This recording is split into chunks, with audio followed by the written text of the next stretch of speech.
আসসালামু আলাইকুম রহমতুল্লাহি ওয়া বারাকাতুহু।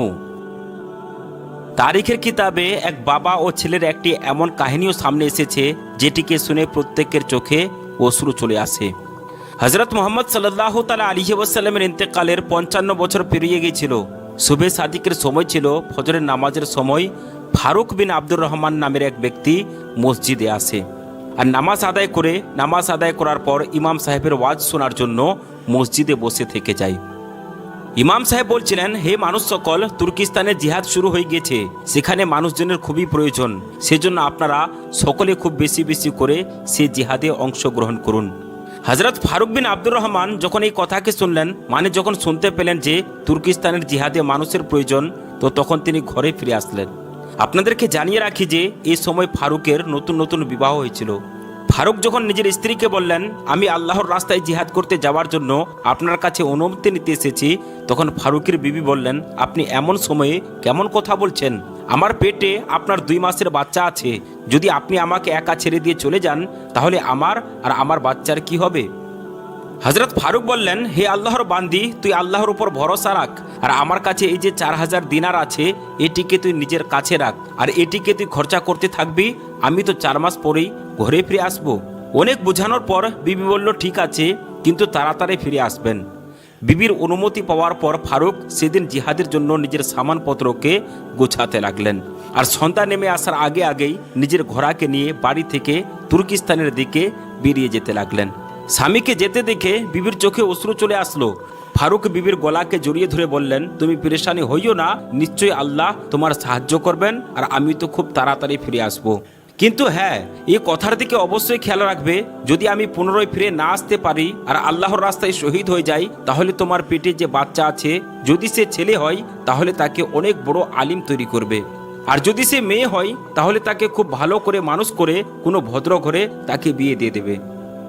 এতটুকু বলার পর ভেজা চোখে ফারুক নিজের সামানপত্রকে নিয়ে ঘোড়ার উপরে বসে চলতে লাগলেন। বিবি দরজাতে খাড়া হয়ে দাঁড়িয়ে ভরা চোখে নিজের স্বামীকে শেষ দেখা দেখতে লাগলেন। তার হৃদয়ে মনে হচ্ছিল যেন তুফান বইছে। কখনো কখনো মনে করছিল, আমার স্বামী তো চলে যাচ্ছে, কে জানি আর তাকে কোনোদিন দেখতে পাবো কিনা। আবার কখনো মনে হতো, আমার জীবনের বাকি কি হবে? তিনি যদি পুনরায় ফিরে না আসেন তাহলে আমার বাচ্চার আর আমারই বা কি হবে? কে জানে এই দুনিয়াতে আর আমার স্বামীর সঙ্গে দেখা হবে না সোজা জান্নাতেই তার সঙ্গে সাক্ষাৎ করার ভাগ্য জুটবে। এরপর বিবি নিজেকে বলতে রাখলো, তুমি আল্লাহর উপর ভরসা রাখো, আল্লাহ নিশ্চয়ই তোমার এবং তোমার বাচ্চার আশ্রয়দাতা হবেন। ফারুক ঘোড়াকে ছোটাতে শুরু করলো আর মদিনার রাস্তার দিকে যেতে শুরু করলো। বিবি দরজায় খাড়া হয়ে দাঁড়িয়ে নিজের ভালোবাসার মানুষটিকে দূরে চলে যেতে দেখছিলেন। সন্ধ্যার সময় ছিল, সেজন্য অন্ধকার নেমে আসছিল, আর এদিকে এই মাসুম বিবির হৃদয় একেবারে শূন্য হতে যাচ্ছিল। বেচারি মেয়েটি দরজার উপর খাড়া হয়ে শুধু কান্না করে যাচ্ছিল। নিজের স্বামীকে দূরে যেতে দেখে নিজের মনে মনে ফরিয়াদ করতে লাগলো, হে আল্লাহ, আমার স্বামীকে আপনি হেফাজত করবেন আর তাকে যেন সহি সালামতে ঘরে ফিরাবেন। এরপর হঠাৎ করে দূরের একটি গলিতে ফারুক নিজের ঘোড়ার মুখকে অন্যদিকে করে নিলেন, আর তারপর নিজের স্ত্রীর নজর থেকে একেবারে গায়েব হয়ে গেলেন। এদিকে বিবি দরজার পাশে বসে ফুপিয়ে ফুপিয়ে কান্না করতে লাগলো। সে কিছুতেই বুঝতে পারছিল না যে এখন সে কি করবে, একলা ঘরে সে এখন কি করতে পারে। তো এরপর দিন অতিবাহিত হতে লাগলো, আর এমনই করে একদিন পেরিয়ে গেল, 1 সপ্তাহ পেরিয়ে গেল, 1 মাসও পেরিয়ে গেল, আর এমনই করে 4 মাস অতিবাহিত হয়ে গেল। বেচারি বিবি অপেক্ষাতে বসেছিল আর ভাবছিল, এবার তো 4 মাস সম্পূর্ণ হয়ে গিয়েছে। তিনি তো প্রতিশ্রুতি করেছিলেন যে 4 মাস পর সে ফিরে আসবেন, এই জন্য এবার আমার স্বামী অবশ্যই ফিরে আসবেন, আর তারপর আমার জীবন আবার সে আগের মতোই হয়ে যাবে। কিন্তু এমনইভাবে সম্পূর্ণ 1 বছর কেটে গেল, কিন্তু স্বামী ফিরে আসলো না, আর তার কোনো খবরও পাওয়া যাচ্ছিল না। এমনই করে কয়েক বছর অতিবাহিত হয়ে গেল, আর সে বেচারি মাসুম বিবি প্রত্যেক দিন কিছুটা কষ্ট পেয়ে দরজার দিকে এগিয়ে আসতো আর ভাবতো, হতে পারে আজ আমার স্বামী পুনরায় ফিরে এসেছেন, কিন্তু দরজাতে পৌঁছে দেখতেন এখনো তো অনেক দূরত্ব। বিবি অপেক্ষা করে থাকতো, আর মদিনাতে প্রত্যেক আসা যাওয়া ব্যক্তিকে জিজ্ঞেস করতো, তোমরা কি আমার স্বামী ফারুকের সম্বন্ধে কেউ কিছু জানো? কিন্তু সকল মানুষের একটাই উত্তর ছিল, আমরা ফারুকের সম্বন্ধে কোনো খবরই পাইনি। সে কোথায় আছে আর কেমন অবস্থাতে আছে আমরা কিছুই জানি না। এমনইভাবে 10 বছর অতিবাহিত হয়ে গেল, আর এবার তো ভরসাও শেষ হয়ে গিয়েছিল, আর স্ত্রীও ভেবে নিয়েছিল যে হতে পারে আমার স্বামী আল্লাহর রাস্তায় শহীদ হয়ে গিয়েছেন। এখন এই পৃথিবীতে হয়তো আর তার সঙ্গে সাক্ষাৎ করার ভাগ্য জুটবে না, এই জন্য জান্নাতেই তার সঙ্গে সাক্ষাৎ করতে হবে। এই সময়ের মধ্যে ফারুকের ঘরে একটি ছেলে সন্তানের জন্ম হয়েছিল, আর তার স্ত্রী সেই ছেলেটিকে পরিচর্যা করে বড় করে তুলেছিলেন, আর তাকে অনেক বড় আলিমে দ্বীন তৈরি করেছিলেন, এতদূর পর্যন্ত যে ইমাম মালিকের মতো ইমাম সেই ছেলেটির শিষ্য হয়েছিল, আর তার নাম ছিল রাবিয়া। জামানা পেরিয়ে গেল, এমনকি স্বামীর চলে যাওয়া 27 বছর কেটে গেল, তার ফিরে আসার আর কোনো আশাই ছিল না। কিন্তু এক রাত সে রাতও চলে আসলো যখন ফারুক তুর্কিস্তানের জিহাদ থেকে নিজের ঘরে ফিরে আসে।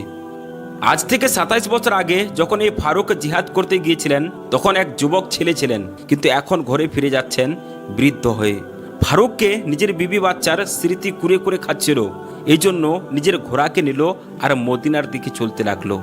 প্রত্যেক পদক্ষেপে ফারুকের মনে এটি চিন্তা হচ্ছিল যে কে জানি আমার বিবি জীবিত আছে কিনা, কে জানি আমার যাওয়ার পরে সে ঘরে বাচ্চার জন্ম হয়েছিল কিনা, কে জানে আমার সেই ঘর মদিনাতে আছে না বিবি সেটিকে বেচে দিয়ে অন্য কোথাও চলে গিয়েছে। কেননা 27 বছর কেটে গিয়েছিল, সেই জন্য এই সমস্ত প্রশ্ন ফারুকের মস্তিষ্কে ঘুরপাক করছিল। এরপর রাতের অন্ধকারে তার ঘোড়া মদিনার দিকে দৌড়াতেই যাচ্ছিল। যখন রাত 3 বাজে তখন ফারুকের ঘোড়া মদিনাতে প্রবেশ করে গেল। চারিদিকে শুধু নিস্তব্ধতা, কিন্তু ফারুকের হৃদয়ে একটি ঝড় বইছিল। হাজারো প্রশ্ন ছিল যা ফারুককে অনেক পরেশান করে রেখেছিল। না জানি আমার বিবি বেঁচে আছে কি নেই। এরপর ফারুক নিজের ঘোড়ার গতিকে কম করে দিল আর নিস্তব্ধতার সাথে ধীরে ধীরে নিজের ঘরের দিকে এগিয়ে যেতে থাকলো, আর একটা সময় নিজের ঘরের কাছে পৌঁছে গেল। রাত্রির সময় ছিল আর ঘরের দেওয়াল খুব একটা বেশি উঁচু ছিল না, এই জন্য ফারুক নিজের ঘোড়ার লাগামকে জোরে টান দিল আর লাফিয়ে বাড়ির উঠানে গিয়ে দাঁড়িয়ে গেল। এক যুবক উঠানের মধ্যখানাতে একটি 4 পায়ে খাটের উপর শুয়েছিল, আর যখন বাড়িতে কারোর আওয়াজ শুনতে পেল তখন সেই যুবকটি খাটের উপর বসে গেল। সেই যুবকটি দেখতে পেল যে তার ঘরে এক অজানা ব্যক্তি হাতে তালবার নিয়ে খাড়া হয়ে দাঁড়িয়ে আছেন। যুবকটি ভাবতে লাগলো হয়তো সে চোর অথবা ডাকাত হবে, সেজন্য সেও খুবই তাড়াতাড়ি উঠে ফারুকের কলারকে ধরে ফেললো আর বলতে লাগলো, তোমার সাহস কিভাবে হলো আমার ঘরে প্রবেশ করার? তারপর ফারুক জিজ্ঞেস করলো, তুমি কে? সেই ছেলেটি উচ্চ আওয়াজে ফারুককে জিজ্ঞেস করলো, তুমি কে? তখন ফারুক ভীষণ ভয় পেয়ে যায় আর 2 হাতকে একত্রিত করে বলতে লাগলো, বাবা আমাকে মাফ করে দিন, আমি ভুল ঘরে চলে এসেছি, আমি ভেবেছিলাম এটি আমার ঘর। তখন ছেলেটি বলতে লাগলো, ওহ ওহ বৃদ্ধ দাদাজি চুরি করতে এসেছেন, আবার তার উপরে বড় বড় কথাও বলছেন। একদিকে তো আমার ঘরে কোনো রকম অনুমতি না নিয়ে প্রবেশ করেছেন, আবার দ্বিতীয় দিকে বলছেন এটি আমার ঘর। আপনার লজ্জা করে না? এত বৃদ্ধ বয়সে মুসলিমদের ঘরে মধ্যরাত্রিতে কোনো রকম অনুমতি না নিয়ে প্রবেশ করেছেন।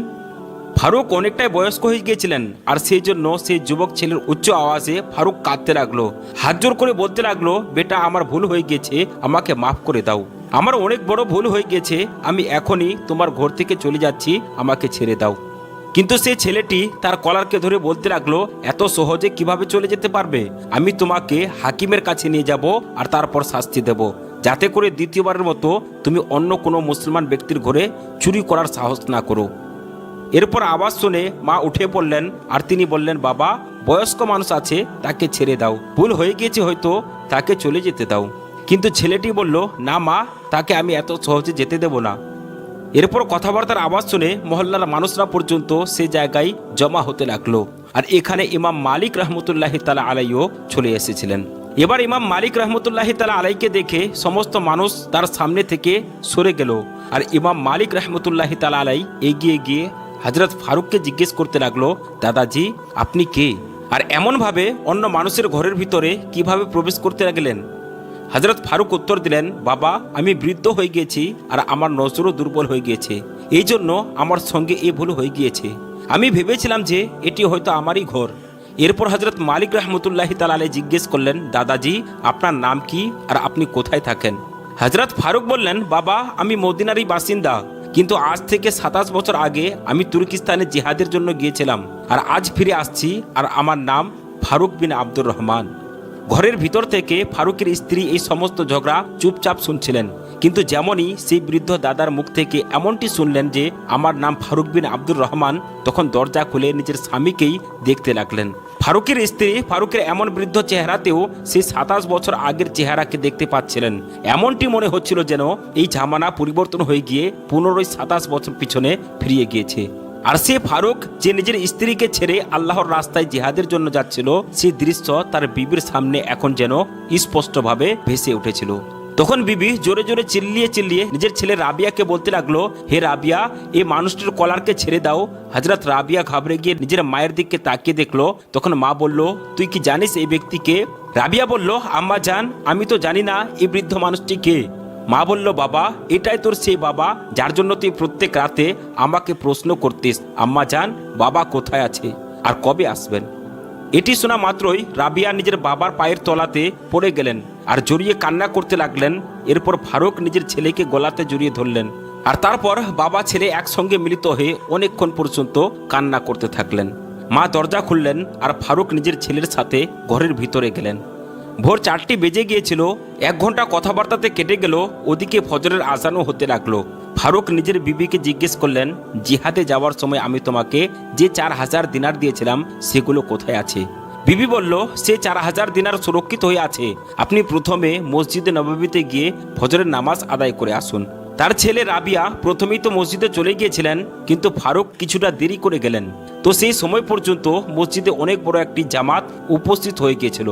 তারপর ফারুক পিছনের কাতারে খাড়া হয়ে জামাতের সঙ্গে নামাজ আদায় করলেন। আর নামাজ আদায় করার পর তিনি দেখতে পেলেন যে ইমাম সাহেব নিজের স্থানে ঘুরে বসে গিয়েছেন আর বড় বড় ওলামা ইকরাম, এমনকি ইমাম মালিকের মতো মানুষরাও সেই ইমাম সাহেবকে ঘিরে বসে গিয়েছেন। আর তারপর ইমাম সাহেব হাদিসের কথাকে শোনাতে লাগলেন। ফারুকের চোখে রোশনি কম হয়ে গিয়েছিল, সেজন্য তিনি ইমাম সাহেবকে চিনতে পারেননি আর পিছনে বসে বসে সবার মতো হাদিসের কথাগুলোকে শুনতে লাগলেন। যখন হাদিসের কথা সম্পূর্ণ হয়ে গেল, তখন ফারুক পাশে বসে থাকা এক ব্যক্তিকে জিজ্ঞেস করলেন, ভাই, এত বড় আলিম মুহাদ্দিস কে, যিনি এতগুলো মানুষকে হাদিস পড়াচ্ছেন আর যার সামনে দামি দামি মানুষরা আদবের সাথে বসে আছেন? তো সেই ব্যক্তিটি বলতে লাগলো, দাদাজি, আপনি এই ইমাম সাহেবকে চেনেন না? ফারুক বলল, আমি তো জানি না ইনি কে। তো সেজন্য সে ব্যক্তি বলতে লাগলো, আমার মনে হয় আপনি মদিনাতে নতুন নতুন এসেছেন। ফারুক বললেন, হ্যাঁ বেটা, আমি আজই মদিনাতে এসেছি, কিন্তু আমি মদিনাতেই বসবাস করতাম। সে ব্যক্তি বললেন, দাদাজি, ইনি হলেন এই সময়ের সবচেয়ে বড় আলিম রাবিয়া। ফারুক জিজ্ঞেস করলো, বাবা, এর পিতার নাম কি? সে ব্যক্তিটি জবাব দিলেন, এর বাবার নাম ফারুক বিন আব্দুর রহমান, আর যিনি আজ থেকে 27 বছর আগে আল্লাহর রাস্তায় জিহাদ করার জন্য চলে গিয়েছিলেন আর হতে পারে সেখানে শহীদ হয়ে গেছেন। এমন কথাকে শুনে ফারুক ভীষণই খুশি হলেন আর ভাবলেন, আমার ছেলে এত বড় আলিম হয়ে গেছে। এরপর ঘরে এসে নিজের বিবিকে জড়িয়ে ধরে বলতে লাগলেন, তুই আমার একটি স্বপ্নকে সত্য করে দিয়েছিস। আমি নিজে তো পড়তে পারিনি, কিন্তু তুই আমার বাচ্চাকে এত বড় বানিয়েছিস, আজ মালিকের মতো মানুষ পর্যন্ত তার শিষ্য হয়ে আছেন। বিবি বললেন, আপনি জিজ্ঞেস করেছিলেন না সে 4000 দিনার কোথায় আছে? তো আমি সেই সমস্ত দিনারকে আপনার এই ছেলেকে মানুষ করতে লাগিয়ে দিয়েছি। ফারুক বলল, বাস্তবে তুমি আমার পয়সাকে মোটেই নষ্ট করোনি। সুবহানাল্লাহ। আল্লাহ রাব্বুল আলামিনের দরবারে দোয়া করি সেজন্য আমাদের সকলকে ফারুকের মতো ঈমান দান করেন। আর আশা করি যে আজকের এই ভিডিওটি আপনাদেরকে ভালো লেগেছে। যদি ভালো লেগে থাকে তাহলে একটি লাইক করবেন এবং চ্যানেলে যদি আপনি নতুন হয়ে থাকেন তাহলে চ্যানেলটিকে সাবস্ক্রাইব করবেন। আসসালামু আলাইকুম ওয়া রাহমাতুল্লাহি ওয়া বারাকাতুহু।